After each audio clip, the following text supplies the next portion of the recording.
La Loire, plus que jamais unis pour faire avancer les dossiers ligériens. Le sénateur Jean-Claude Tissot et le député Régis Juanico travaillent ensemble depuis plusieurs mois en mutualisant leurs moyens, ce qui leur permet d'avoir un suivi précieux des textes de loi. Ce matin, ils étaient réunis pour parler des sujets qui les préoccupent particulièrement. Le point avec Céline Ercia.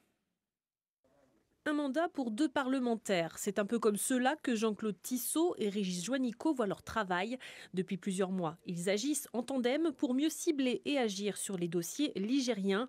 Dans leur ligne de mire, des thèmes comme la santé, avec leur intervention pour le service psychiatrique du CHU de Saint-Étienne, ou l'agriculture sur le dossier de la sécheresse, mais aussi la question de la réhabilitation de la prison de la Talaudière. Les 2 élus demandent que les moyens initialement prévus pour la construction du nouvel établissement soient appliqués pour les travaux nécessaires au site devenu vétuste de la Talaudière.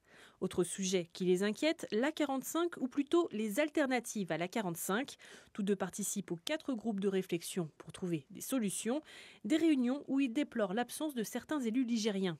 Aujourd'hui, il y a une politique de boycott de la chaise vide d'un certain nombre de collectivités qui n'admettent pas que le projet de la 45 ait été enterré, que ce soit Saint-Étienne Métropole, le département de la Loire ou la région Auvergne-Rhône-Alpes.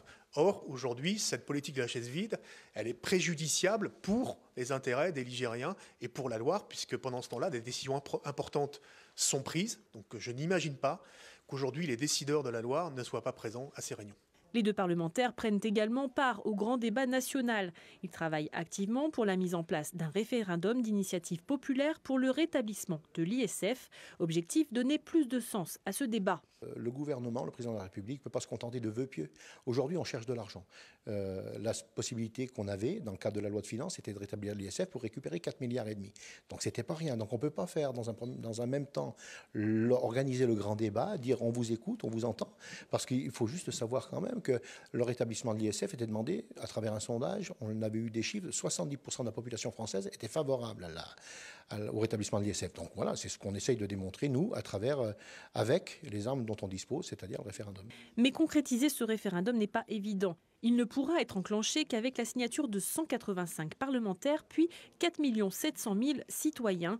Aujourd'hui, 161 parlementaires ont adhéré au référendum.